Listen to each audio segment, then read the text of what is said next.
Assalamu alaikum, shalom, bonjour, vous êtes les bienvenus au Club de la Presse que nous animons cette journée du mardi 8 octobre 2019. Merci de nous écouter un peu partout au Togo, en Afrique et dans le monde. Grand haut technicien, Michel Kokou-Vitogbe Tomenga qui est à la console et Géraud Dakoucha qui s'apprête à mettre l'émission en ligne, aussi bien le son que l'image.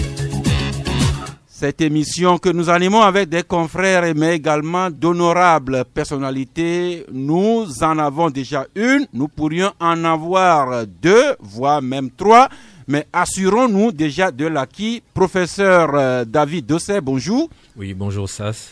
Le premier porte-parole du Front citoyen Togo Debout qui nous fait l'honneur de nous visiter aujourd'hui au Club de la Presse. C'est moi qui suis vraiment honoré de me retrouver dans cette grande émission et je dis bonjour aux auditeurs. Et auditrices, s'il vous plaît, professeur. Et auditrices, bien sûr. Je rappelle que c'était hier que j'aurais dû vous recevoir à chaud, dans la suite de la célébration du 5 octobre 2019, mais par un problème d'agenda, nous glissons votre passage aujourd'hui. Merci encore une fois pour votre disponibilité. Les confrères déjà deux au studio, Jeff Le Prince, bonjour. Bonjour cher Sass, bonjour à toutes les auditrices et auditeurs de Canal FM et Lumière FM. Comment se porte Anéro la fête de l'acte ce matin? Anéro se porte à merveille, à part les problèmes d'ordre nationaux. Donc sinon la ville se porte très bien ce matin. Merci. Primus Doche-Genou, notre aristocrate bien-aimé, bonjour Primus. Bonjour chers amis auditrices, vous m'êtes très chers, je vous l'annonce. Chers amis auditeurs, bienvenue dans notre studio, cher ami professeur. Donc, les auditrices vous sont plus chères que les auditeurs. Ah, je n'ai pas dit ça. Ok, c'est ce que, en tout cas, moi j'ai compris. Alors, très rapidement, la pensée du jour. Cette pensée du jour que nous inspire une situation vraiment très gaie que fait vivre un directeur général à son personnel. Eh bien, à l'occasion de cette situation, nous vous présentons cette pensée du jour. Lorsque vous parvenez au sommet de l'édifice, n'oubliez pas, ne méprisez surtout pas ceux qui sont sur les marches inférieures. C'est par ces personnes-là que vous passerez en redescendant, sinon attention à la chute. Encore une fois, Primus? Oui, tout à fait d'accord. Lorsque vous parvenez au sommet de l'édifice, n'oubliez pas, ne méprisez surtout pas ceux qui sont sur les marches inférieures. Oui. C'est par ces personnes-là que vous passerez en redescendant, sinon, attention à votre chute éventuellement. Mais justement, parce que ce sont tous ceux qui sont aux étages inférieurs qui vont vous pousser vers le haut. Sinon, vous ne serez pas leur supérieur.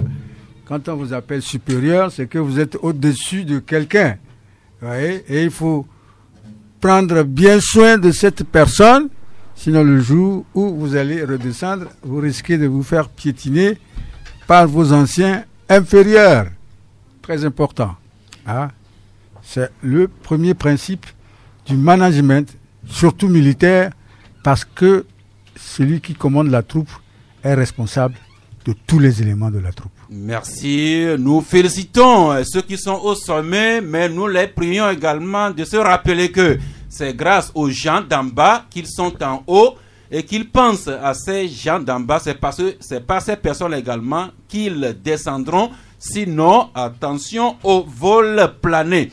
Sans transition, nous attaquons la politique avec la revisitation du 5 octobre 2019. Ça fait 29 ans que cette journée est entrée dans l'histoire des Togolaises et Togolais.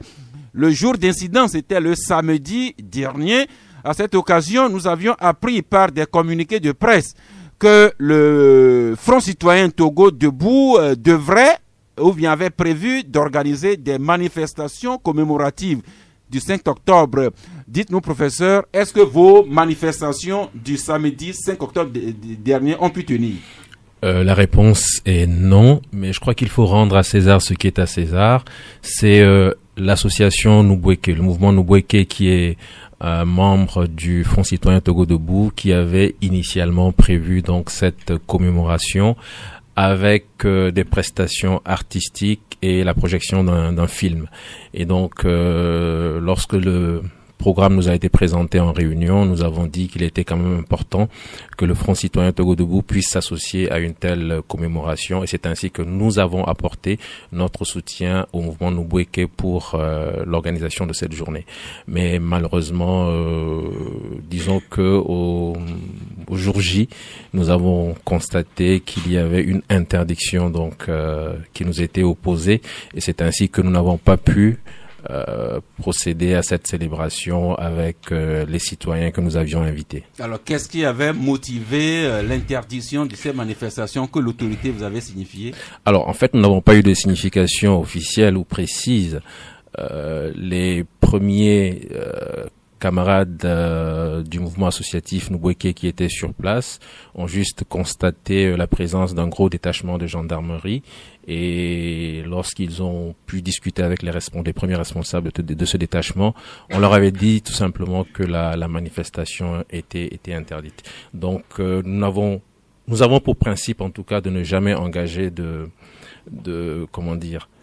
d'affrontement, merci beaucoup, avec les forces de l'ordre. Et donc, lorsque nous avons appris la nouvelle, nous avons juste demandé à ce que chacun se retire, et surtout qu'il n'y ait pas d'attroupement au niveau de la maison de la santé, et qu'on allait prendre acte et voir ce qu'il fallait faire pour qu'à l'avenir, une telle situation ne puisse plus se reproduire. Eh bien, le mouvement Nubweke, avec le parrainage du Front citoyen Togo Debout, n'a pas pu tenir sa manifestation commémorative. Mais quel était l'objectif de cette manifestation que vous aviez, le Front citoyen Togo Debout, que vous aviez accepté de parrainer en quelque sorte, professeur? N'oublions pas que le 5 octobre marque une étape importante dans le cheminement de notre nation vers la liberté, vers la démocratie.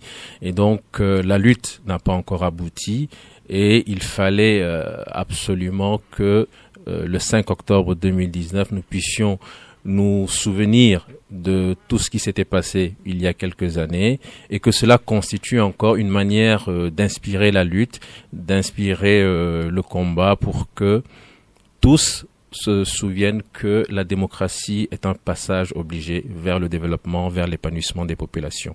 Et donc, c'était une façon vraiment totalement pacifique de célébrer cette journée, mais malheureusement, comme vous l'avez dit tantôt, cela n'a pas pu se faire.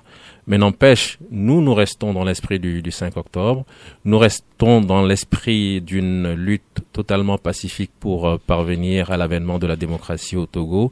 Et j'en profite pour annoncer que demain, donc, nous avons cette conférence publique que nous avions également inscrite dans le programme de célébration, cette conférence publique qui se fera donc à la Maison de la Santé demain à partir de 15h, où nous allons parler justement de la démocratie.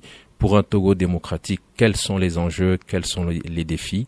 Et nous aurons donc des conférenciers qui vont venir présenter, notamment Amnesty International Togo qui fera une présentation, Veille économique qui fera également une présentation sur le volet économique, et nous espérons la présence d'éminentes personnalités politiques ou de la société civile. Espérons surtout que cette rencontre puisse tenir, et nous serions bien enchantés d'en commenter les conclusions. Mais je retiens de vos propos que l'esprit du 5 octobre demeure, pas seulement chez vous, au Front citoyen Togo Debout, mais auprès des acteurs politiques.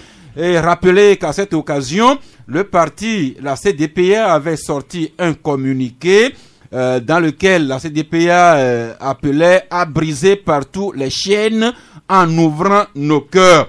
C'est ce que nous rapporte le confrère l'Indépendant Express aujourd'hui. Le communiqué de la CDPA qui appelle « Brisons partout les chaînes en ouvrant le cœur ». C'était à l'occasion du 5 octobre. Toujours à cette occasion, un autre parti, c'est le parti Les Démocrates, qui appelle à la résistance pour l'alternance dans le processus de démocratisation du Togo. Voilà les actes de ces deux partis politiques. Liberté également qui revient sur le parti Les Démocrates qui appelle la jeunesse à agir ici et maintenant. Citation un extrait de leur communiqué. Nous avons, c'est les démocrates qui parlent, nous avons encore de l'énergie, sinon on n'aurait pas connu le 19 août 2017. Jeff le Prince, voilà les sorties médiatiques de deux partis, la CDPA et les démocrates, à l'occasion de l'anniversaire ou bien de la commémoration du 7 octobre, et cette activité du mouvement Mbweke qui n'a pas pu se tenir samedi dernier. Mais vous avez écouté le professeur Dossé et le Front Citoyen Togo qui nous appelle à une conférence publique demain mercredi. Oui, merci. Ça, c'est important de connaître parce que 5 octobre 90, je suis sûr que je serai en classe de C2 ou CM1, donc je suis trop petit par rapport à l'histoire et nous voulons savoir l'histoire. Et par rapport au développement du professeur tout à l'heure, je voudrais savoir, est-ce que les amis Mbweke ont adressé une note d'information à l'autorité? Si c'est le cas, ils ont respecté le délai, c'est-à-dire les 5 jours francs, et après, est-ce qu'ils ont fait le suivi? Est-ce qu'on a notifié à Mbweke l'interdiction ou bien vous l'avez constaté sur le terrain avec la présence des forces de l'ordre? Merci. Oui, merci beaucoup, Jeff. Je pense qu'il faut effectivement reconnaître qu'il n'y a pas eu cette note d'information. Dû au fait peut-être que la manifestation devait se tenir dans un lieu privé. Mais effectivement, quand on regarde la loi sur la manifestation au Togo, elle est assez différente des standards internationaux. Elle stipule clairement que même si c'est dans un lieu privé, si on invite les gens et que c'est une manifestation avec un accès libre, ça devient une réunion publique et qu'il faut une note d'information. Cela n'a pas été fait. Et je rappelle qu'il y a eu d'autres manifestations qui ont eu lieu, qui n'ont jamais fait l'objet d'une note d'information et qui étaient autorisées.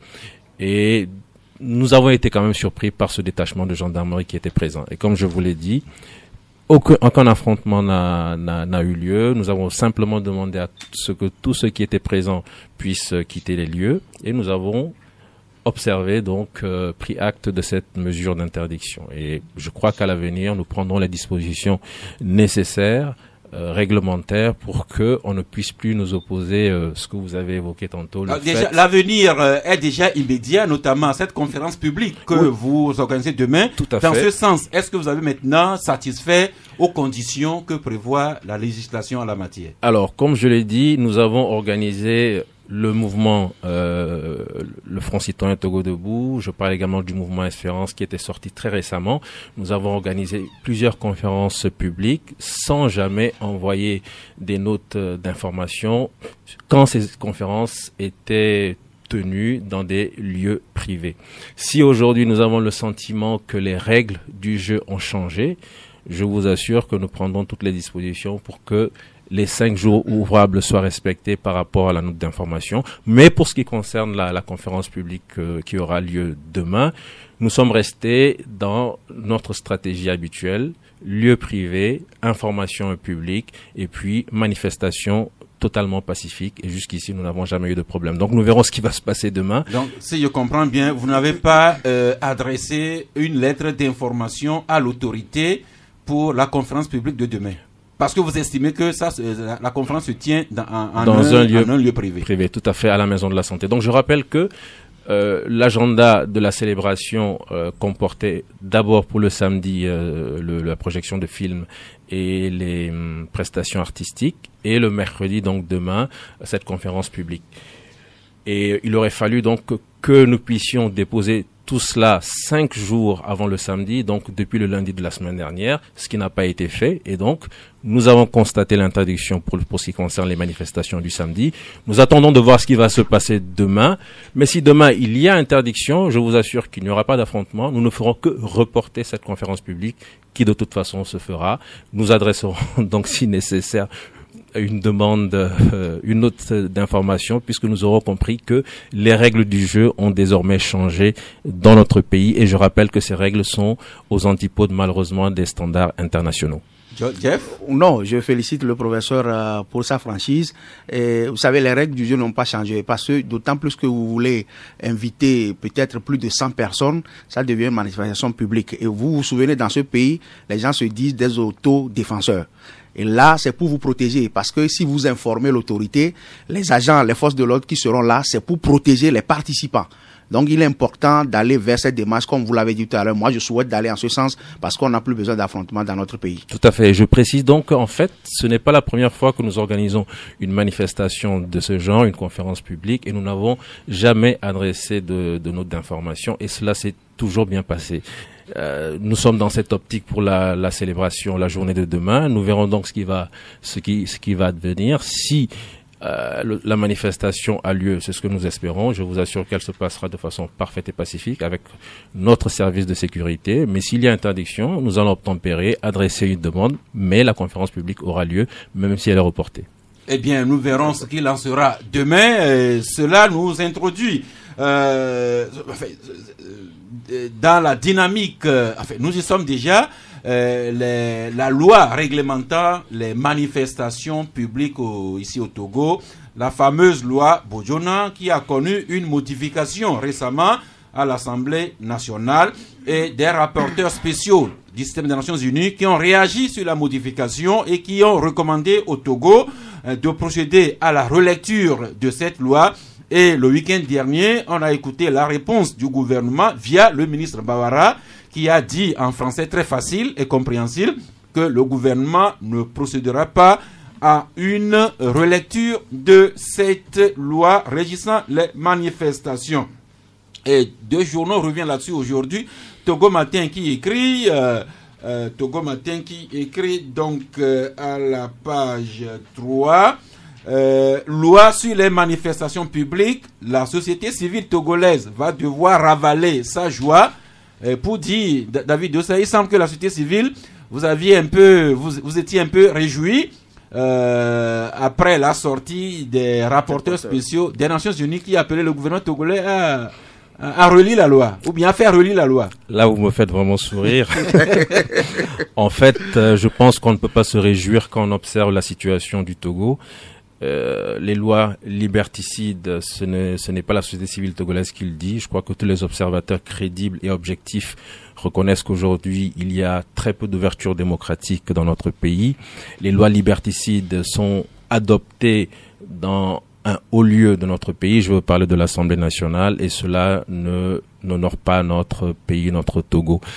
Les Nations Unies ont voulu intervenir en demandant à ce que le Togo puisse entrer dans les rangs et sortir de cette situation assez difficile. Et je crois que malheureusement, encore une fois, nous faisons face au radicalisme et à l'intransigeance du gouvernement par l'intermédiaire du ministre Bawara qui a pris la parole récemment. Nous attendons de voir. Vous savez, il y a eu d'autres pays où il y a eu beaucoup plus de radicalisme et beaucoup plus d'intransigeance de la part du pouvoir en place, et on a vu où ça a conduit le pays. J'espère juste que certaines personnes au sein du régime prendront conscience de la situation et de la nécessité d'offrir une certaine ouverture démocratique. Sinon, on invite en fait à d'autres options qui sont moins démocratiques pour la libération, et je pense que ce n'est pas une bonne chose pour le Togo. En tout cas, si le ministre Bawara dit que le gouvernement ne fera pas procéder à une seconde lecture de la loi, Liberté écrit là-dessus aujourd'hui, relecture de la loi Bukwesi, le pouvoir de Faure Gnassingbé défie l'ONU, et le même Liberté qui est à la page 5, sous la rubrique libertinage écrit, Lomé 2 tient tête à l'ONU. Primus Doce, voilà donc le rappel du 5 octobre, et puis la polémique qui continue de plus belle sur la loi régissant les manifestations publiques au Togo. Oui, bon, toutes mes excuses, le 5 octobre 1990, j'étais à l'extérieur du Togo. Mais j'ai eu écho du mouvement. Non, quand moi je vois le Togo, je souris. Parce que quand j'entends mon cher ami professeur Edo parler de lutte, depuis 90 jusqu'à aujourd'hui, si nous voulons parler de vos revendications, je dis que le jeu est enfantin au Togo. Parce que des luttes, il y en a eu depuis un siècle. Quand vous prenez la révolution russe, avec Lénine, et puis Staline, et puis Raspoutine, mais Raspoutine même a commencé avant Lénine. Quand vous prenez des lutteurs célèbres comme Martin Luther King, Mahatma Gandhi, Nelson Mandela, mais il y en a tellement. Mais quand j'analyse tous ces mouvements, je ne vois pas les Togolais dans ces schémas. Vous savez, je vais vous raconter l'histoire de Martin Luther King. C'est un pasteur. Dans sa paroisse, il y avait un pasteur engagé pour la cause des Noirs. Tenez-vous bien, jusqu'en 1964, aux États-Unis, les Noirs américains n'avaient pas le droit de vote. Et ce pasteur, Johnson Vernon, ou bien John Vernon, dans sa paroisse, était engagé pour la cause des Noirs. Et le comité paroissial était fâché, parce qu'il ne voulait pas avoir des problèmes avec l'autorité administrative blanche de la ville. Et Martin Luther King venait d'avoir son doctorat en théologie. Son père faisait partie de ce comité paroissial. 2 mois après sa prise de fonction dans la paroisse, les conducteurs de bus de Selma voulaient faire la grève. Et on ne sait pas pourquoi. C'est Martin Luther King qui a pris la tête du mouvement. À ce moment, il était inconnu dans tous les États-Unis d'Amérique. Mais regardez là où il est arrivé. Vous voyez? Il a été assassiné, mais il a atteint son but. Le droit des votes des Noirs. Et tenez-vous bien, il a été reçu à la Maison-Blanche par John Fitzgerald Kennedy, qui sera aussi quelque temps après assassiné. C'est ça. Martin Luther King, c'est quoi? C'est un homme qui a canalisé sa colère. La colère de toute sa population noire. Des millions de Noirs. Il a canalisé la colère, la revendication des Noirs américains.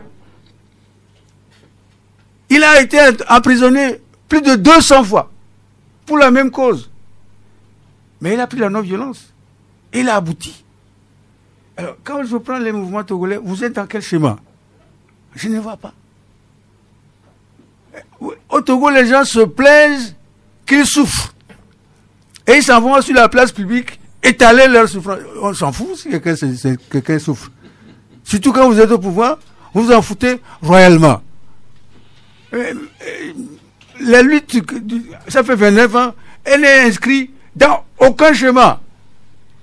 Prenez même la lutte des communistes, Guénonce.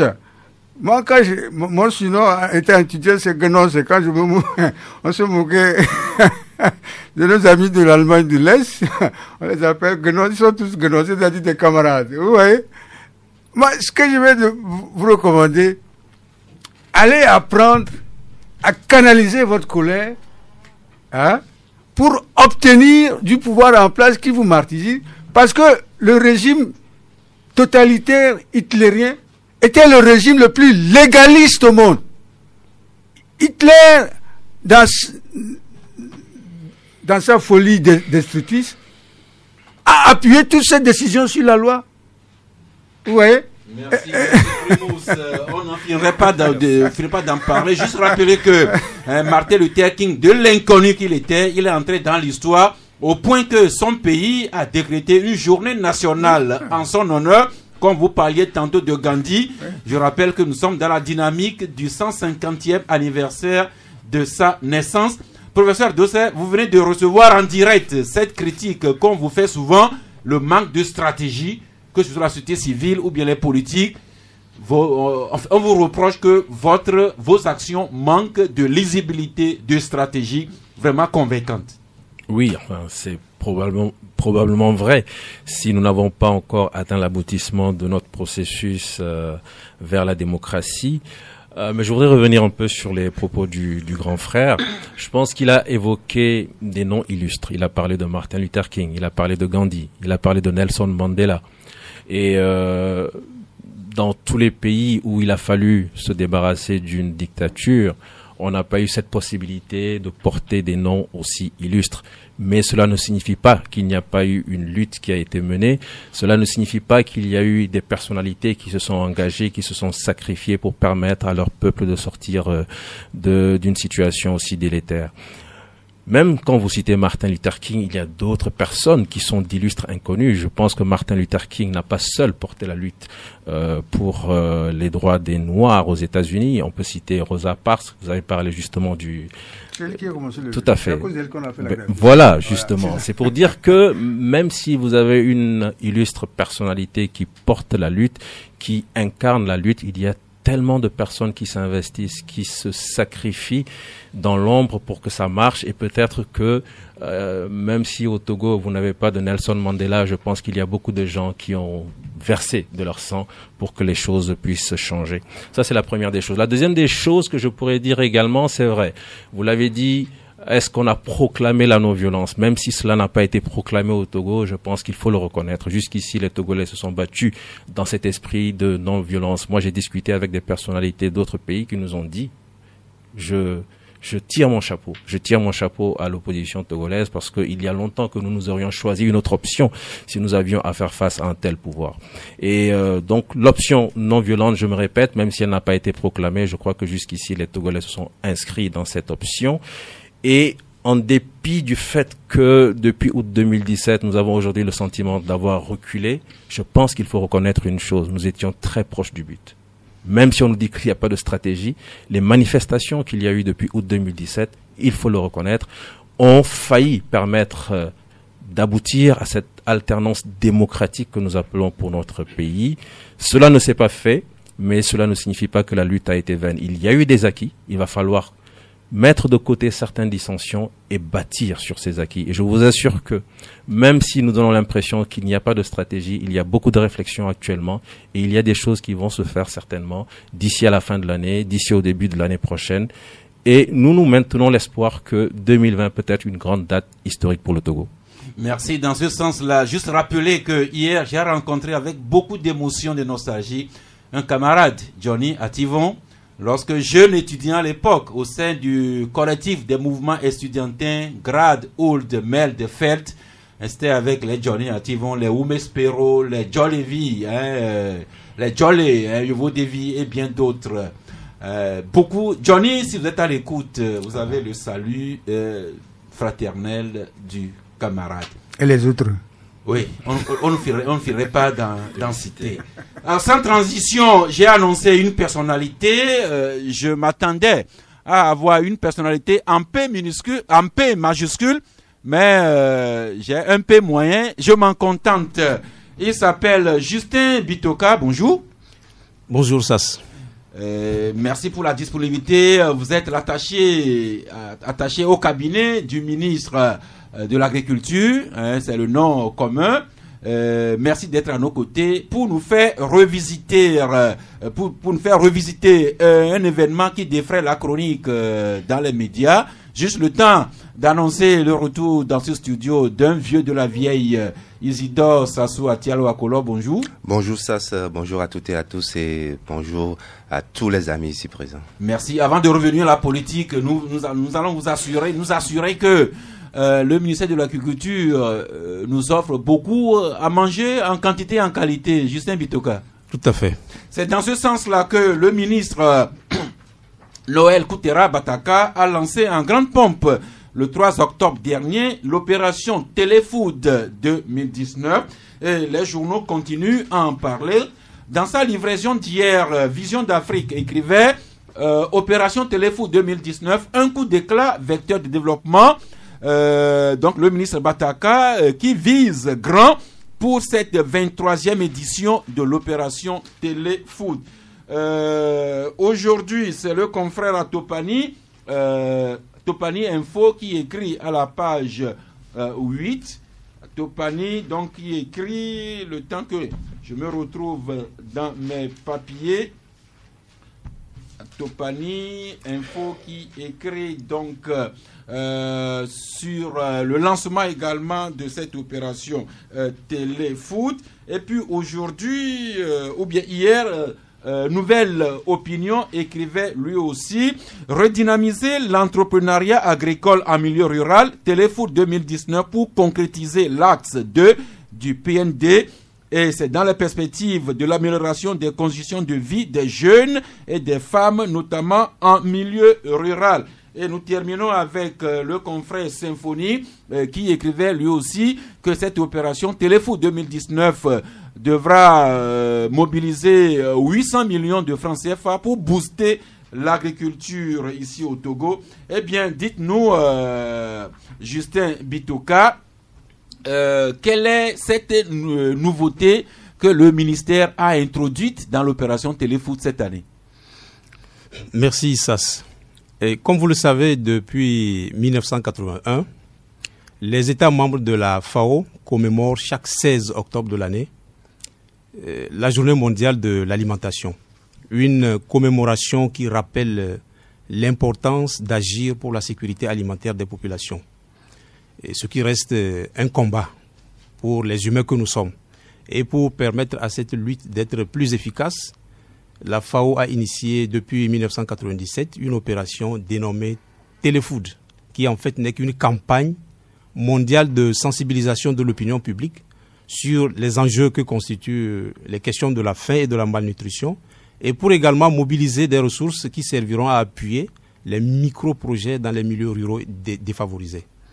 C'est dans cette dynamique que le département en charge de l'agriculture s'active à commémorer l'édition 2019 qui est placée sous le thème « Agir pour l'avenir, une alimentation saine pour un monde faim zéro ». Alors, le caractère nouveau de cette célébration tient au fait que le ministère a décidé de faire autrement la chose, en ne se focalisant pas, en ne se contentant plus des petits équipements, des dons de quelques donateurs qui servent seulement pour une caravane qui est organisée à travers la ville de Lomé, mais cette fois-ci toucher la grande population, toutes les sociétés, tous ceux qui résident sur le territoire national pour mobiliser le maximum de ressources afin d'accompagner 1 millier d'entrepreneurs en faveur de la sécurité alimentaire et nutritionnelle au Togo. Donc, vous voulez que cette opération soit le plus inclusive possible. Exactement. Sensibiliser toute l'opinion nationale avec l'ambition de permettre à 1 millier de jeunes entrepreneurs, de femmes togolaises, de faire valoir leur génie. Et les journaux évaluent cette opération à plus de 800 millions de francs CFA. Alors concrètement, comment est-ce que le ministère va pouvoir mobiliser ce millier de jeunes entrepreneurs et de femmes? Oui, comme je l'ai dit, c'est une mobilisation qui concerne les 7 millions d'habitants que constitue notre population. Et il est question juste que chacun des Togolais mette la main à la pâte, comme on le dit, que chacun contribue, peu importe la taille de cette contribution. Et que si chacun de nous ici présents essaye de faire de cette lutte le pari commun, je pense que les 800 millions dont nous avons besoin n'auraient pas de difficulté à être mobilisés. Et donc nous faisons les tours auprès des responsables de société, de toutes les bonnes volontés pour réitérer, expliquer les contours, l'importance de la chose, en quoi servira cette opération en faveur de la sécurité alimentaire et nutritionnelle pour la population togolaise. Donc c'est à travers une campagne de mobilisation que nous comptons également réunir ces 800 millions pour passer à la mise en œuvre. Et le ministre et vous-même, vous êtes vraiment optimiste? Nous sommes optimistes. Monsieur Sass, il faut viser gros puisque le problème est un problème de taille. Cette insécurité, cette question de malnutrition se pose à tous les citoyens togolais du Nord et de partout. Donc nous pensons que c'est un enjeu et chacun doit s'y mettre. C'est ça notre option et notre conviction. Eh bien, les médias parlent de deux modes d'opération dans cette téléfoot. Il y a d'abord le premier module, le camp mobile du futur, et puis le second, on map. Voulez-vous nous préciser un peu l'une ou l'autre méthode? Oui, merci Issas. C'est vrai que quand on regarde à première vue, on peut se demander comment on peut tout de suite accompagner, appuyer 1000 entrepreneurs à la fois. Ça, c'est la première question qu'on peut se poser. C'est juste en mettant à contribution ces deux concepts que vous venez d'évoquer, qui sont des nouvelles technologies de communication et de l'information. Le camp mobile, quant à lui, c'est un concept qui consiste à développer les conditions favorables de promotion de l'entrepreneuriat rural à partir des moyens modestes. Ou par exemple, chaque jeune sélectionné sur le parcours d'accompagnement et d'incubation par des formations techniques en vue de renforcer ses compétences en matière de création et de gestion d'entreprise. Et lorsque nous prenons un groupe de jeunes, ils valident à la fin du processus la formation, les techniques de transformation des produits locaux, et sur place, ils valident leur plan d'affaires et mettent sur le marché les premiers produits locaux qu'ils ont fabriqués. Voilà. De l'autre côté, il s'agit d'une technologie basée sur la formation numérique. Ou par exemple, vous savez, aujourd'hui, le téléphone, on le trouve un peu partout. Les jeunes, ils en ont dans tous les coins de ce pays. Où cette technologie va permettre à ce jeune qui dispose d'un smartphone de pouvoir accéder à un certain nombre d'informations qui renforcent ses compétences et de connaissances, de pratiques concrètes. Par exemple, comment entretenir son champ, comment promouvoir son élevage. Voilà, il accède à toutes ces informations et d'emblée, il améliore ses compétences et son savoir-faire. Voilà, ce sont ces technologies qui seront mises à contribution dans le cadre de la mise en œuvre de ce projet. Et l'objectif, in fine, c'est accroître les productions, mais également procéder à la transformation de nos denrées. Et ainsi, les jeunes et les femmes arriveront concrètement à transformer les productions et celles de leur milieu directement sur place en produits locaux de qualité avec des unités mobiles pour conférer plus de value aux productions, d'augmenter la production. Et puis également procéder à des transformations. Et comme ça, tout le pays disposera de l'alimentation en quantité et en qualité. Exact. Merci. Oui, Primus Guénou. Oui. Le micro, s'il vous plaît. Ça, tu vas m'excuser un peu. Je suis l'attaché du ministre de l'Agriculture. Merci beaucoup pour vous être déplacé dans notre studio. Mais en entendant l'attaché du ministre, j'ai l'impression que le projet n'est pas encore bien ficelé au niveau du ministère. Posez la question à l'attaché. Oui, mais parlez dans le micro. J'ai l'impression que le projet, vous êtes à la recherche de l'argent. C'est-à-dire que le ministère même n'a pas encore mis l'argent dans le projet. Il cherche l'argent pour ceux qui vont lui donner 800 millions. Oui. Mais j'ai mal compris. Oui, le projet est conçu dans la dynamique de l'opération Téléfood. OK.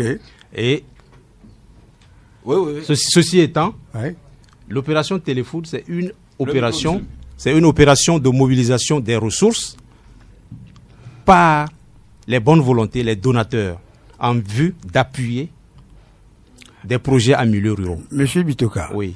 Le gouvernement américain finance, bon an, mal an, entre 37 000 et 47 000 $, aux paysans américains pour faire manger toute la population américaine. Les subventions, est-ce qu'il y a une subvention de l'État aux agriculteurs togolais? Et les jeunes là, vous les avez déjà trouvés? Ou bien ils vont, avec leur téléphone là, ils vont nous faire quoi?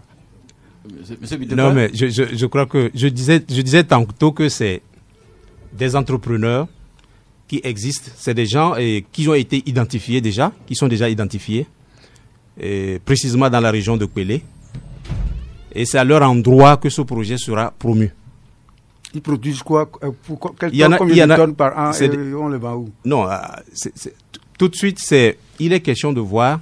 Il y a la région le bassin la région des plateaux. Il y en a qui sont dans la transformation. Vous n'êtes pas sans savoir que c'est le bassin où il y a assez de production de café et de cacao. Donc la grande partie du travail d'identification des acteurs a été fait ensemble avec l'UTCC.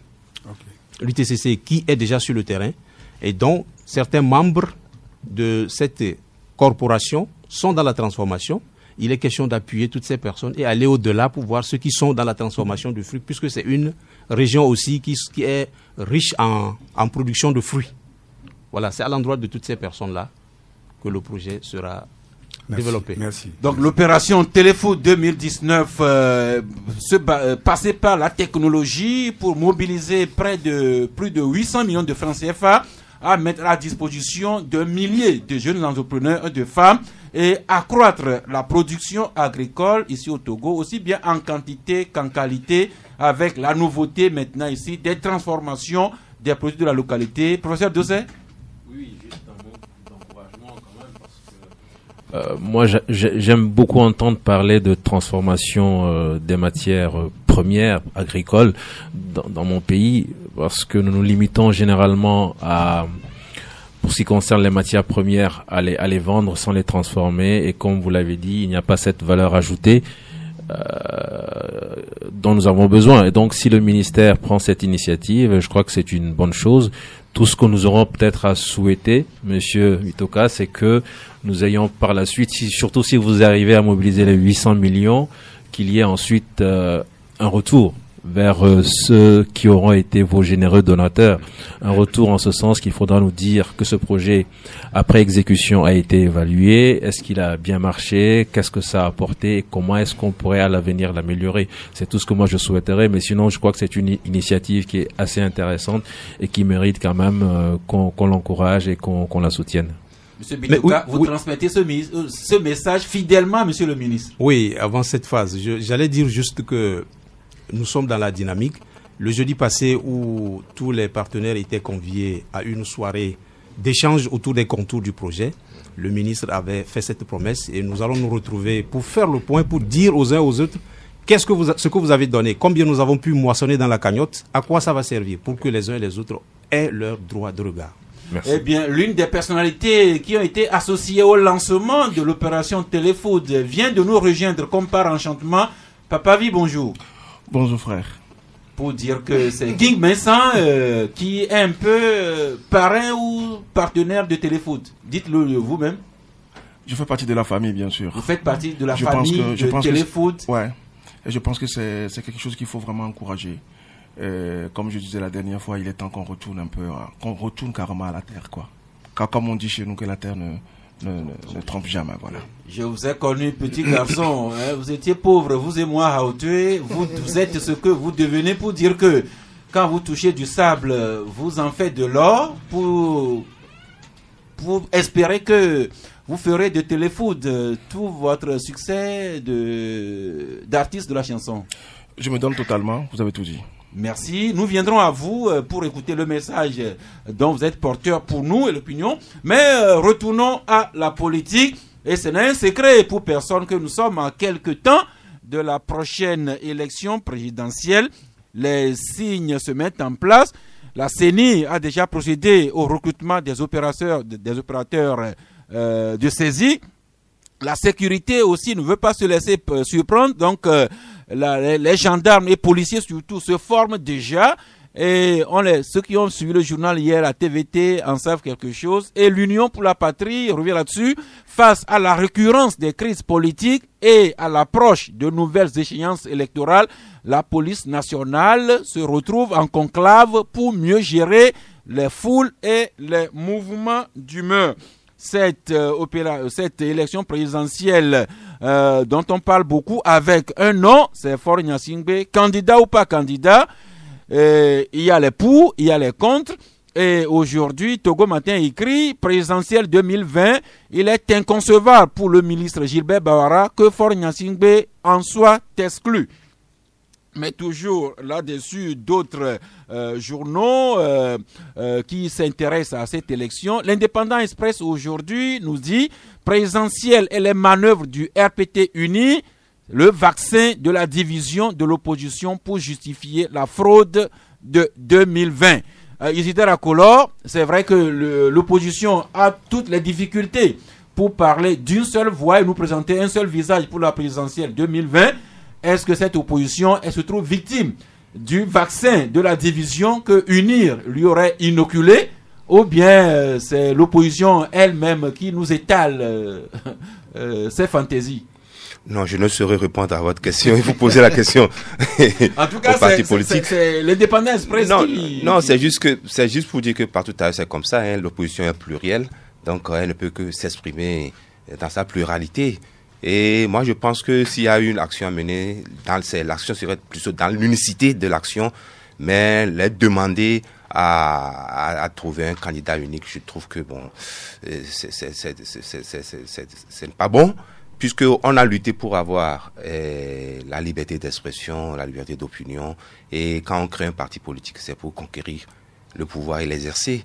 Il ne faudrait pas que des partis croupillons puissent rester dans cette logique de rassemblement pour dire que bon, il faut un candidat unique. Et il va falloir que, comme moi, c'est mon avis, hein, on a de tout, chacun n'a qu'à y aller pour mesurer son pas sur l'échiquier.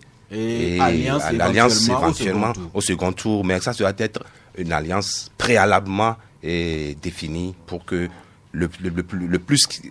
celui qui a dégagé plus de voix puisse être... Merci, mais le débat continue sur la candidature, oui ou non, de Faure Gnassingbé en 2020.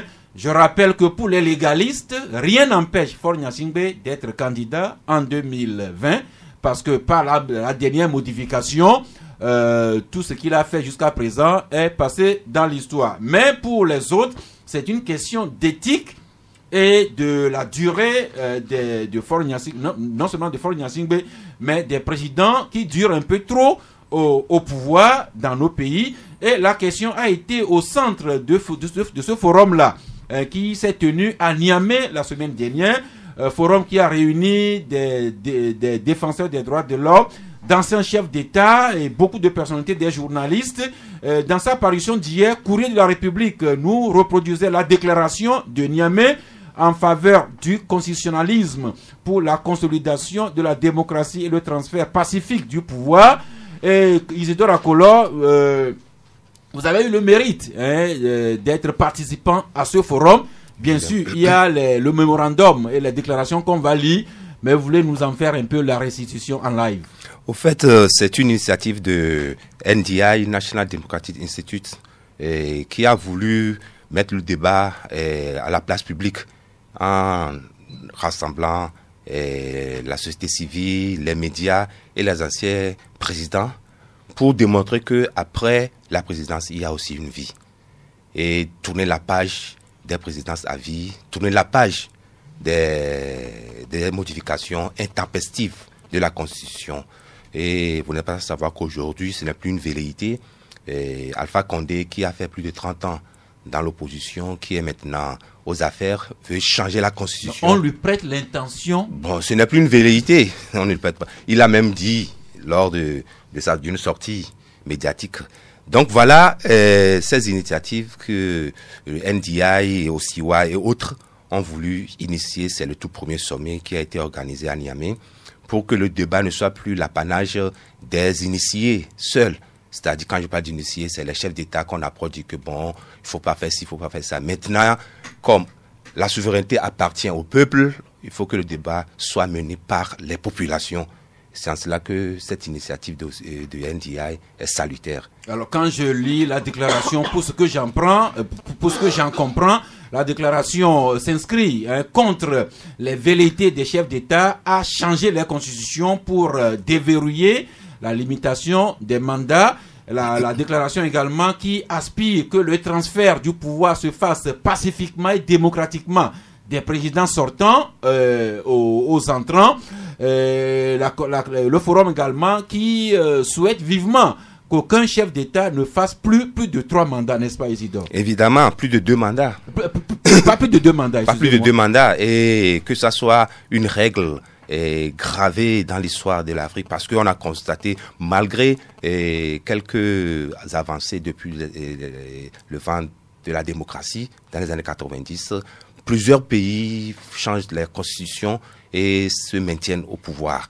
Et les chefs d'État le font, et on a constaté que c'est un recul de la démocratie. Et le constat est fait que sans alternance politique, la démocratie n'est qu'une chimère.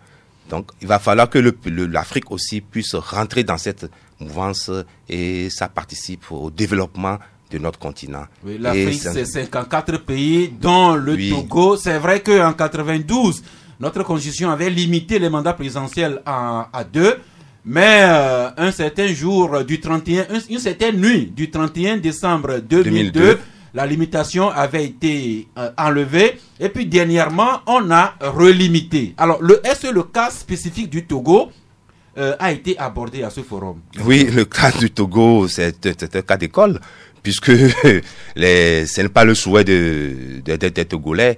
Ce qui a été fait n'a pas l'assentiment de tous les Togolais, parce qu'on n'a pas verrouillé tout entièrement la limitation de mandat, puisqu'il a été dit qu'on peut modifier ces dispositions par voie référendaire. Mais on veut que ça soit, comment dirais-je, un principe sacro-saint, que partout ailleurs en Afrique, plus de 2 mandats vous libérez le plancher pour quelqu'un d'autre. Et le paradoxe qui a été aussi évoqué lors de ce sommet, c'est que le plus jeune ou le Benjamin de la famille des présidents se trouve être le doyen des chefs d'État de l'Afrique de l'Ouest.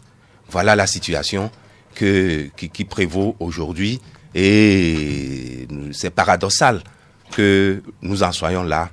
Donc, le constat, c'est que au niveau du Togo, certes, il y a eu cette limitation de mandat, mais est-ce que le président de la République peut encore se présenter ou pas? S'il se représente, donc il va briguer son 4e mandat. Et voilà, c'est bien son 4e mandat. Et ça ne fait pas bonne chose. Et aussi montrer à ceux qui sont aux affaires qu'il y a une vie après la présidence. Oui, ça, on le sait déjà. Mais vous étiez à ce forum en tant que journaliste, mais est-ce que le gouvernement togolais ou bien un parti politique a été également représenté à ce forum? Pas du tout. C'est la doléance que j'ai eu à porter au niveau du NDI, c'est bizarre que je sois le seul Togolais à participer à ce forum, alors que le sujet nous concerne à plus d'un titre. Et en français facile, vous étiez le seul Togolais à nous représenter ce forum. Merci beaucoup. Mais il m'a été dit que bon, bientôt le Togo sera plus impliqué, et surtout la société civile pour ce dossier en sait quelque chose avec le mouvement Tournons la page. Merci beaucoup. Qui sera dans nos murs en novembre. Exactement. En octobre. En octobre. Donc nous sommes déjà en octobre. Hein? Oui. Merci beaucoup. Oui, non, je peux rappeler à mon cher ami et collègue Isidore que le NDA a été chassé du Togo. La présidence, je crois que c'est Outéchol, non? Outéchol. Oui.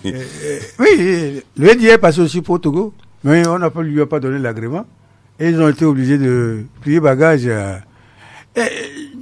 Oui, juste pour ça fait 2 fois que le NDI est venu et 2 fois également qu'il est reparti. Et vivement la 3e fois qu'il revient. Oui, non, dis pas, professeur, même si vous voulez faire la lutte au Togo, il faut toujours le placer dans le contexte géopolitique. Et je crois que cet aspect des choses manque beaucoup au Togo. Le Togo est l'enfant de qui? Nous sommes dans quelle zone d'influence? Nous sommes dans une zone d'influence francophone. Vous parlez à professeur de c'est comme si c'était sa liste à lui, alors que nous sommes 7 millions de Togolais et la lutte nous concerne tous autant que nous sommes. Justement, c'est pour ça que j'en parle, non? Le NDI est une institution américaine. Et les États-Unis d'Amérique ont cette lacune qu'ils n'ont pas été un pays colonisateur. Mais par le fait de la Seconde Guerre mondiale, elle a mis fin à la puissance de 2 puissances coloniales, celle de la France et de l'Angleterre. Et la chute du mur de Berlin, c'est la victoire de l'Amérique sur l'ancien système tracé par l'Europe. Vous voyez? Donc, les limitations des mandats et la démocratie, c'est l'Amérique qui l'impose au monde entier. Maintenant, dans les zones d'influence de ces anciennes puissances, est-ce que ça fait leur jeu à eux? Et c'était cet aspect de la lutte que les gens laissent de côté. Quel intérêt, maintenant posons la question, quel intérêt le Togo a à limiter les mandats présidentiels? Si vous pouvez répondre à la question, vous avez... Non, mais ça participe de la démocratie. Laquelle démocratie? Quand il n'y a pas alternance même, quand il n'y a pas alternance au sommet de l'État, et il n'y a pas de changement. Merci. Donc c'est ça ce débat ne va pas devenir un dialogue entre Primus et Isidore. C'est une question qui intéresse tous les Togolais. C'est trivial, c'est trivial par tout ailleurs. Il y a ceux qui sont contre. C'est pas ici dans ce studio qu'on va mettre fin à ce débat. Il continuera autant qu'il en sera. Papa Viro, bonjour. Bonjour. Eh bien, Kik Vincent, Papa Vie, c'est bien ça. Kik Vincent, Papa Vie pour les intimes. Eh bien, nous avons appris que vous avez déjà 8 enfants, que vous êtes enceint, pour la, je parle bien au masculin, que vous êtes enceint et que le 9e enfant est déjà en voie d'arrivée. Exactement ça. Ça sort normalement le 12 de ce mois, ce qui veut dire le samedi prochain, à l'hôtel 2 février. Donc le samedi, le 2 février, on viendra faire la découverte de votre 9e enfant, pour ne pas dire votre 9e album. Ok, 9e enfant alors, c'est bien. Eh bien, quel est le titre de cet album? Le titre c'est Dénigma. Dénigma, je parle plus de notre terre à nous. Je le dis tout le temps que il faut qu'on revienne plus au départ. Je dis on allait trop loin, mais on a pris une fausse route. C'est ma façon à moi de voir les choses. Il est temps aujourd'hui qu'on fasse comme nous-mêmes. On va pas tout le temps continuer à faire comme les autres, à donner les pronoms des autres et à regarder comme les autres, que les autres essaient de réfléchir à notre place. Pour moi, sur cet album d'Enigma, il y a 10 titres. Ces 10 titres sont que des chansons traditionnelles du sud jusqu'au nord. C'est important pour moi de mettre plus la culture de chez nous devant, comme j'ai l'habitude de dire. On continue toujours à chanter dans notre langue. Beaucoup de gens nous disent de le chanter en français, mais on vous dit, personne ne comprend ce que chantent les oiseaux, mais tout le monde adore les chants des oiseaux. Laissez-nous chanter dans notre langue. Donc vous chantez notre terroir, nos rites, notre musique traditionnelle que vous améliorez, que vous modernisez. Et le Dénigma, c'est votre habillement, votre nourriture, votre tout. Exactement, c'est pourquoi même le 12, je dis la veste avec la cravate ne rentre pas dans la salle. Pardon, rappelez non, ça. ce qui veut dire que tout le monde doit être habillé traditionnellement. Le samedi. Samedi. Redites ça à haute voix pour toutes les grandes personnes que nous attendons à cette dédicace. Si tu répètes, on dirait que les gens entendent plus ta voix aussi. Est-ce que tu peux répéter ça? Donc, à la dédicace du 9e album de King Mensa, samedi prochain, on s'habille en togolais. La salle sera interdite à ceux qui se mettront la corde au cou. Exactement ça. Ça. En même temps, on dit le combat qu'on va commencer ou bien on a continué, ça va être que même qu'on arrive jusqu'à un niveau que chaque vendredi, qu'on soit vraiment habillé comme des Togolais. Comme ça pousse même nos femmes, nos mamans qui vendent les pagnes, doivent vendre plus les marchandises. Et de l'autre côté, nos tailleurs, nos stylistes aussi trouveront plus de travail. Je rappelle que quand il était ministre de la Culture, un certain Cornelius Aïdam avait décrété que tous les vendredis, tous les Togolais s'habillent en tenue de chez nous. Aïdam est parti du gouvernement et ça aussi a disparu. Et King Vincent, merci de nous faire revenir que nous avons des façons de nous habiller ici en Togolais et d'être très élégants. Merci. Et voilà le titre phare de ce 9e album de King Vincent qui passe.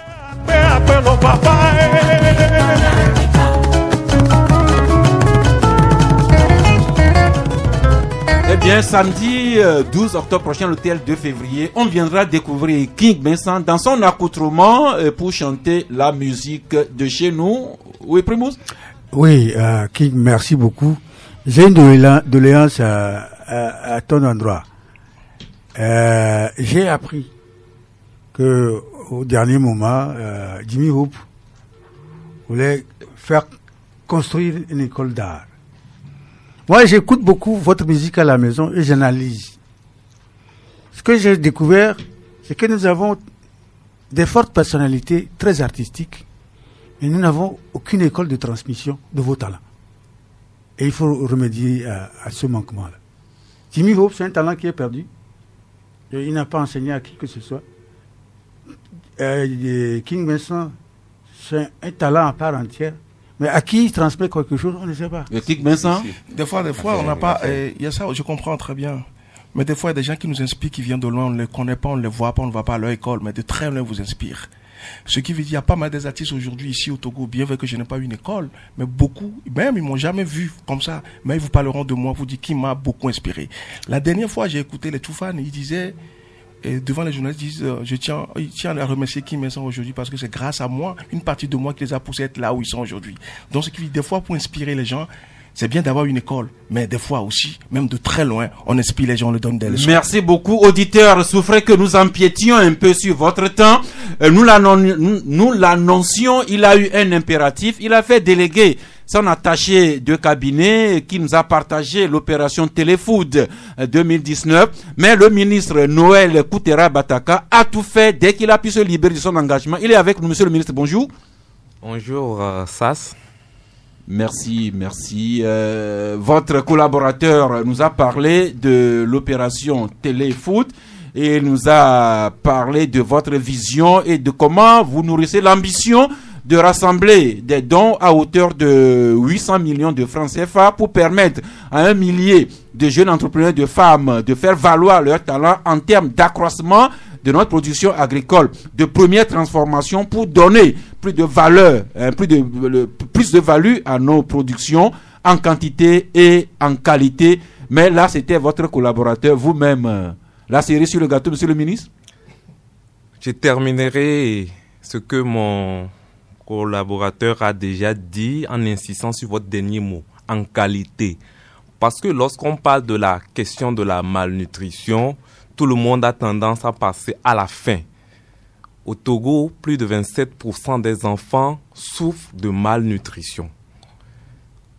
Nous avons 400 000 personnes en général qui sont sous situation de tension, comme on le qualifie dans le jargon, dans le système d'analyse de la sécurité alimentaire. Il ne s'agit pas des gens qui n'ont pas de quoi manger, mais il s'agit essentiellement des gens qui sont mal nourris, des gens qui ne prennent pas soin des aliments qu'ils consomment. Il ne s'agit pas là non plus d'une simple question de pauvreté ou non, mais il s'agit de ce que nous mettons dans notre assiette et ce que nous consommons au quotidien et par rapport à ce que notre corps a besoin et par rapport à ce que nous devions normalement consommer. Je pense que au-delà de la politique qui fait l'objet d'attention suffisamment, le professeur Dossé qui est là en tant que médecin peut aussi être d'accord sur cette dimension. C'est ça qui est l'enjeu aujourd'hui. Lorsque la FAO parle de 800 millions de personnes en insécurité alimentaire, c'est suffisamment la question de malnutrition. Aujourd'hui, les pays développés ont un problème qui commence par devenir le même chez nous. L'obésité, les AVC, tout ça l'obésité due à la malbouffe, à la malnutrition.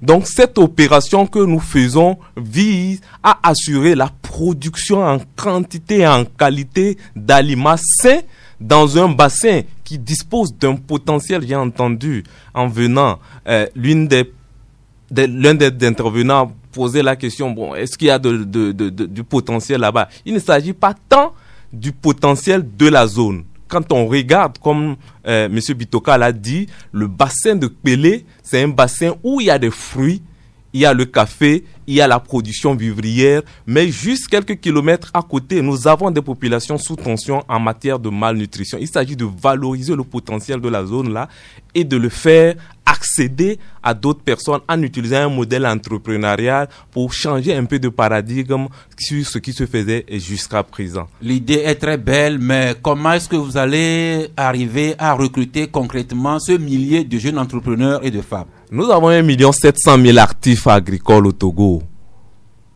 Ça veut dire trouver 1000 dans 1 700 000, ce n'est pas ça l'enjeu. C'est comment réussir à essorer pour cibler sur ces milliers de personnes qui travaillent, ceux qui sont les plus forts parmi nous que nous allons accompagner.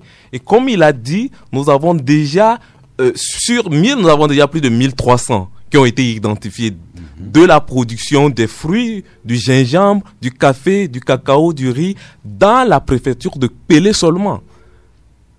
Et donc, le potentiel, il est là. Et ces personnes qui ont été identifiées en ce moment, il y a des équipes qui sont en train de travailler avec eux sur leurs besoins réels. Ce sont des agriculteurs, ce sont des actifs qui sont dans le métier, dont on a besoin de capacité d'augmenter leur niveau de compétences en matière entrepreneuriale pour les amener à démultiplier leurs efforts et à devenir des entrepreneurs de demain. Comme King Mersan l'a dit, nous rêvons à travers cette opération que Canal FM dise voici le champ de Canal FM par le don que Canal FM fera pour que une coopérative de 7 jeunes qui veulent développer une plantation de café présente ce champ-là comme champ de café de Canal FM parce que Canal FM a fait un don. Nous rêvons que le professeur Dossé accompagne le groupement de femmes de production de riz étuvé de Pelé pour que ces dames-là mettent sur le marché du riz étuvé et grâce au soutien, à la générosité de professeur Dossé. Nous rêvons que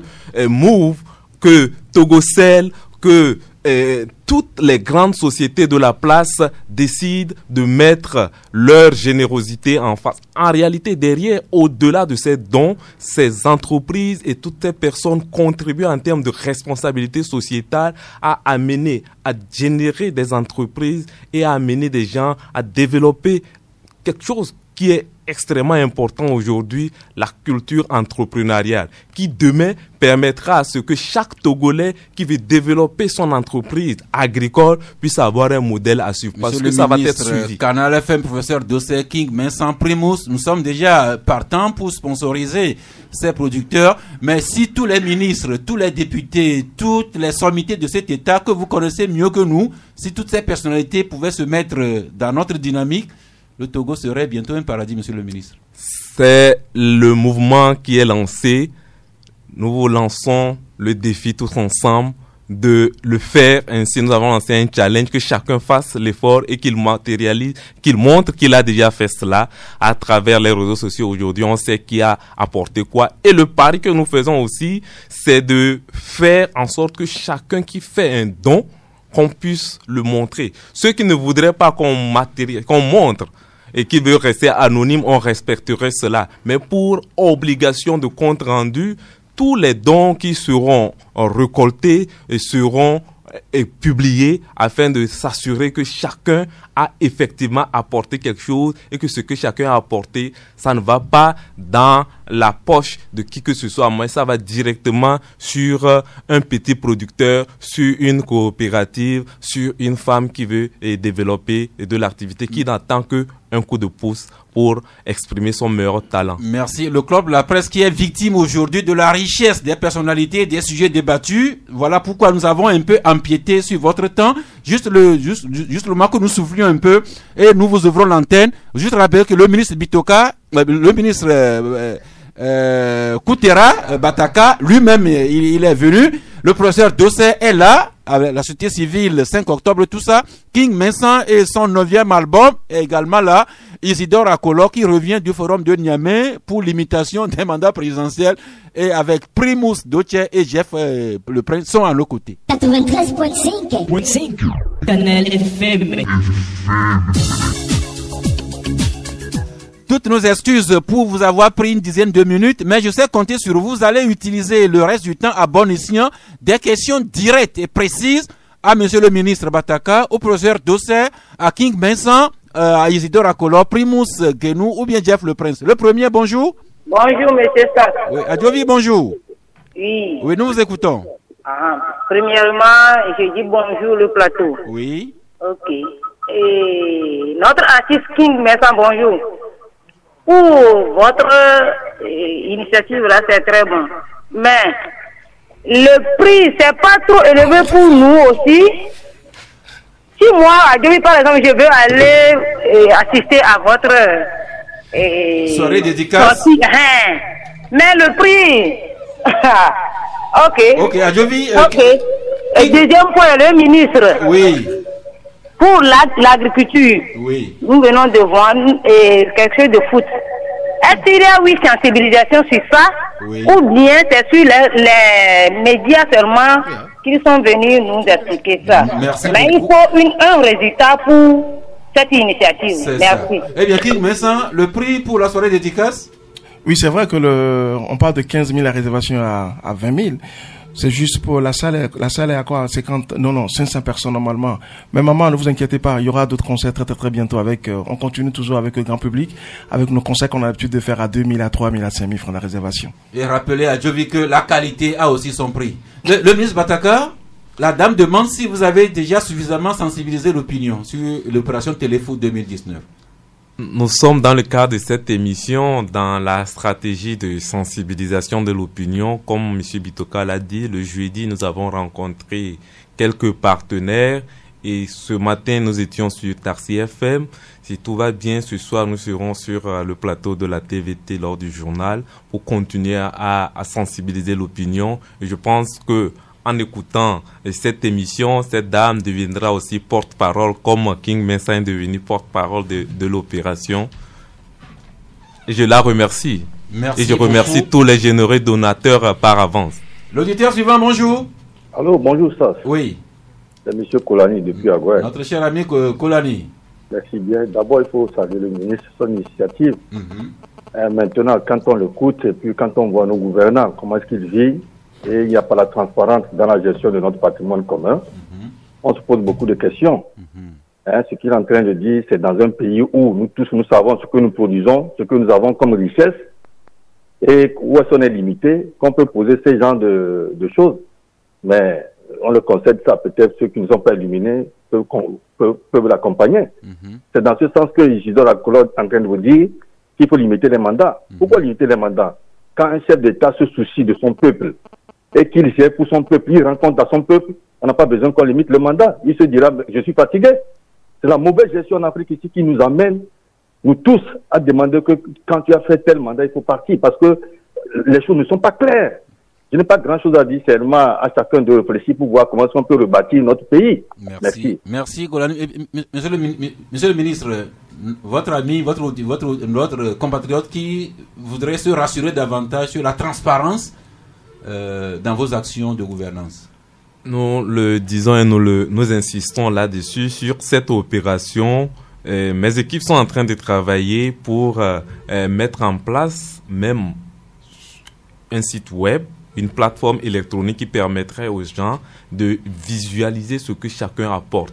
Les producteurs qui seront bénéficiaires, leurs identités seront communiquées. Les lieux, les équipements, tout ce qui sera mis en place, ça serait aussi au vu de tout le monde. Merci. L'auditeur suivant, bonjour. Allô, bonjour. Oui. Est-ce que le professeur Dossé est là ou bien il est là, rassurez-vous. Oui, je voudrais le saluer et lui demander quelque chose. Parce qu'on parle d'unicité d'action.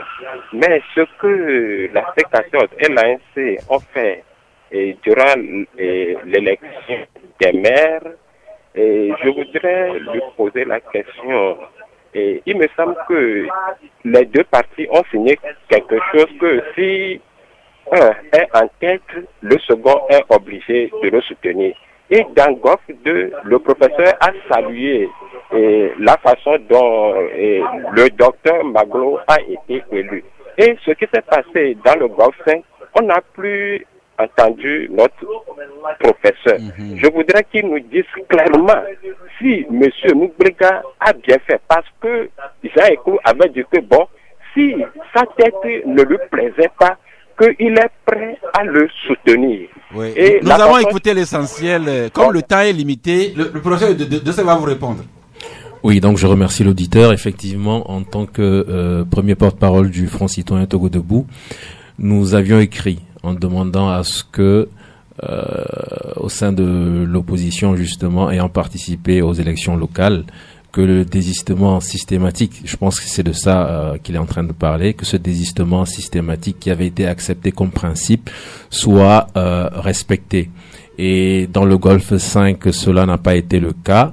Et je voudrais tout simplement dire à l'auditeur que même si le Front Citoyen Togo Debout officiellement n'a plus écrit par rapport à ce qui s'est passé dans le Golfe 5 ou dans d'autres communes du pays, nous n'avons pas manqué de discuter avec les différentes parties. Et la conclusion que moi je pourrais donner, c'est que quel que soit ce qu'on a pu reprocher aux uns et aux autres, puisque ce principe était acquis dès le départ, la meilleure des choses aurait été de respecter ce principe jusqu'au bout, quitte ensuite à discuter des problèmes et des dissensions. Et donc tous ceux qui n'ont pas respecté ce principe ont certainement porté un grand coup à l'unité d'action et je le déplore personnellement. Merci. L'auditeur suivant, bonjour. Bonjour, Sas. Oui. C'est par rapport à l'agriculture. Oui, le ministre est là, il vous écoute. Il faut qu'on arrête de se moquer de nous dans ce pays. Les 800 millions là, ils n'ont qu'à aller voir M. Yak seul. Il peut leur débourser les 800 millions. C'est pour raqueter encore les miettes des populations. 800 millions là, c'est avec Yak ou bien Bara, c'est possible. Merci. Merci. Monsieur le ministre. Le gouvernement, dans le budget 2019, consacre 52 milliards à l'agriculture. Et juste pour dire que l'État fait sa part, l'agriculture, aujourd'hui, pour chaque 100 francs que chaque citoyen dans la poche, aujourd'hui, 40 francs vient du secteur agricole, de la production à la transformation. Ce n'est pas une question d'un ministre ou du gouvernement, c'est une affaire pour nous tous. Merci. Merci. Juste pour rappeler que un peu de courtoisie à l'endroit de nos autorités. Monsieur le ministre Yark, Monsieur le ministre Bawara, ça n'enlèverait pas à la critique la plus dure qu'on leur adresserait quand même. L'auditeur suivant, bonjour. Bonjour Georges. Oui. C'est juste pour dire un grand merci au grand frère King Vincent. Parce que ils arrivent à encore donner l'espoir au peuple meurtri. Merci pour tout ce que tu fais pour le peuple togolais. Et j'aurais aimé que ce que le grand frère Guémou a dit, que dès à présent, bien sûr, certaines personnes peuvent s'inspirer de votre voix et se lancer dans la carrière artistique. Mais il va falloir que vous, les artistes, vous vous concertez pour que vous seriez en mesure de transmettre ces valeurs-là à d'autres personnes qui viennent. Parce que la fois passée, j'ai écouté sur cette radio, dans cette émission, on a fait l'éloge d'un artiste togolais, il est soldat, mais en même temps, je vous dirais qu'il y a un artiste togolais sculpteur qu'on appelle Assou Kossi, et l'ONU a décrété cette personne un trésor vivant de l'humanité. Les Togolais ne le savent pas. Donc, faites un effort dans ce sens-là. Merci beaucoup. Bye. Papa Vie, un petit mot à l'endroit de Georges? Non, je tiens tout simplement à dire un grand merci à Georges. Merci. Georges, on se voit samedi alors. L'auditeur suivant, bonjour. Bonjour, monsieur Sass. Oui. C'est monsieur Kokou. Vous voulez parler un peu plus fort, s'il vous plaît? C'est monsieur Kokou. Oui. Je dis bonjour, plateau. Et bonjour, spécialement, monsieur le ministre. Oui. Je voudrais poser une question à monsieur le ministre. Il vous écoute. Oui, je voudrais demander au ministre, lorsqu'on demande au peuple togolais aujourd'hui de contribuer à mobiliser 800 millions de francs pour un projet, tous les projets que le ministère de l'Agriculture a développés dans ce pays, lorsque je vois à Lomé les jeunes laisser les terres, vendre les terres et payer moto pour faire Zénidian, les jeunes sont dans les dépôts en tant que gardiens, agents de sécurité. Très mal payés. Très mal payés. Sans aucune assurance. Sans aucune assurance. Les jeunes sont dans la zone France, mal payés aussi. Mais les fonds qu'on mobilise à travers des projets, en quelle main valide on met ces sommes pour faire de l'agriculture ce que nous voulons? Merci. Le ministre va vous répondre directement. Monsieur le ministre. Merci beaucoup. Je pense que chaque pays a une évolution. Et aujourd'hui, si nous regardons le secteur agricole, il y a 10 ans exactement, les uns et les autres ont vu quel a été le cours du bol du maïs. Aujourd'hui, le bol du maïs a un prix qui reste relativement fixe sur un ensemble de marchés. Ce sont des résultats des efforts d'investissement du gouvernement. Si nous regardons sur le riz, aujourd'hui, le prix du riz local, la qualité du riz local n'a plus rien à envier à ce qui était importé. Ce sont des investissements à Michintove, à Gomeguluzu, où on développe des infrastructures à des coûts de milliards pour développer la production et assurer la transformation de ces produits. Vous allez à Djagblé ici, 300 hectares sont en train d'être aménagés. Le canal d'amener de l'eau est aujourd'hui visible. Ce sont des investissements qui nécessitent de gros moyens.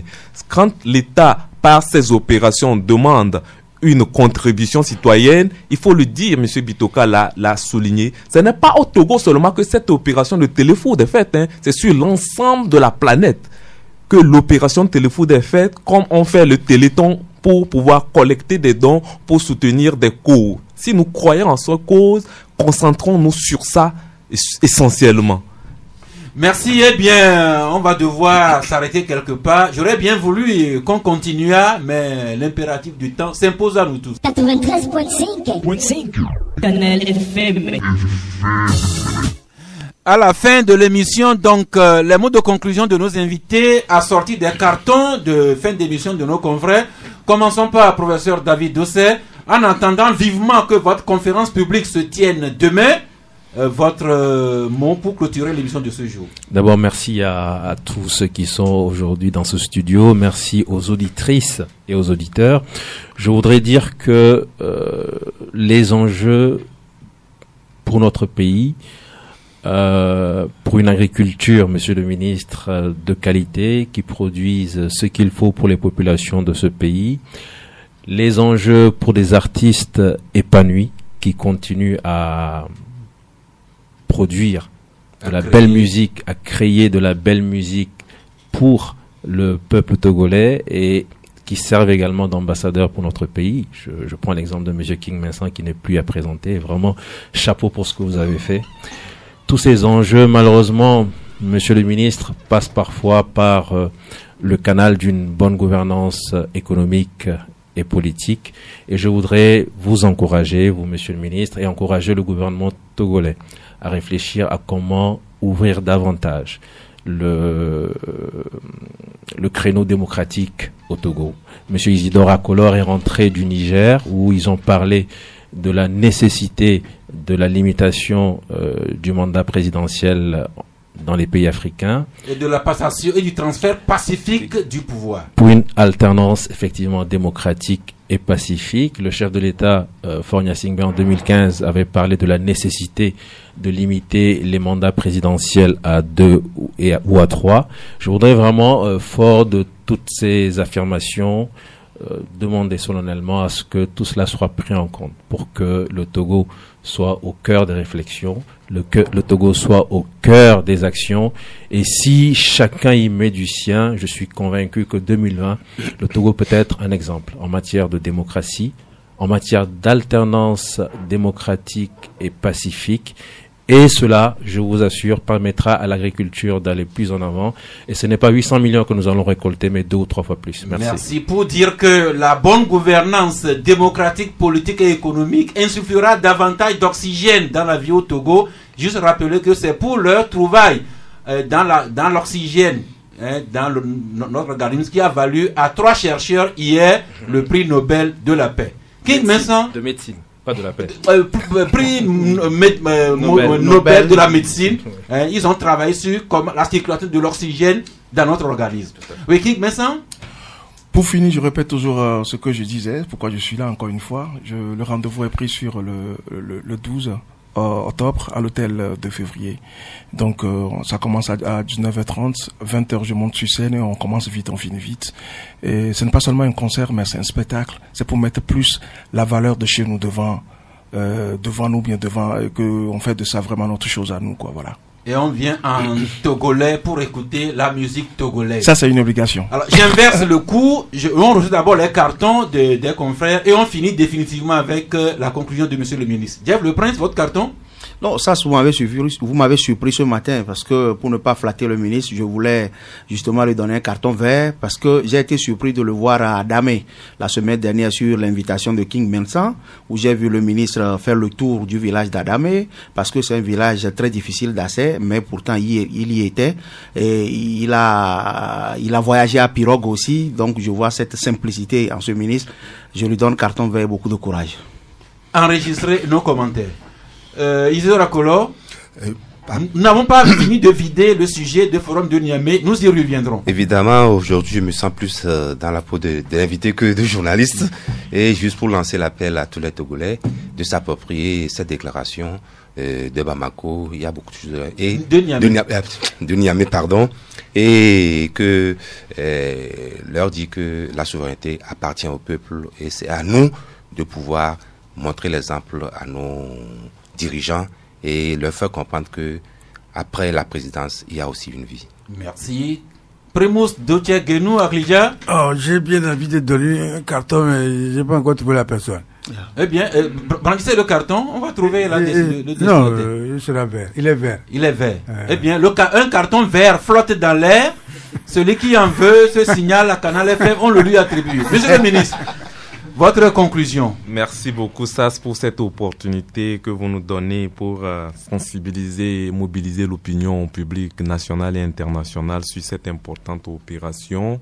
Je reviens rapidement sur les sollicitations du professeur Dossé pour dire, fidèle à son engagement, la constitution togolaise aujourd'hui a consacré la limitation du mandat à 2. Et donc le chef de l'État a déclaré en 2015, il a consacré dans la constitution aujourd'hui votée par le Parlement. Et donc c'est la dynamique est en marche.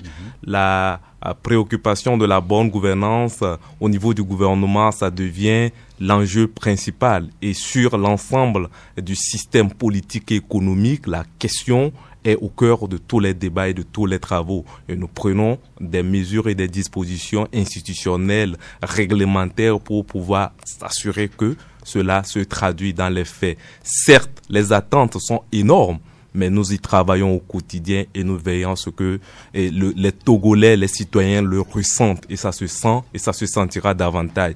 Et nous sollicitons les Togolais pour continuer à soutenir cette initiative, à soutenir cette volonté politique et à matérialiser leur soutien aussi à l'opération mondiale de lutte pour l'alimentation. Agissons pour une alimentation saine telle que l'opération de Téléfood l'a dit, et il faut pour cela que chacun apporte sa contribution. Quel que soit le montant, nous pourrions apporter nos contributions par flou, par T-Money ou par compte bancaire ou par chèque. Il faut juste signaler cela aux agents. Où qu'on soit, on est possible de passer, retirer les contributions. Elles peuvent être même aussi en nature.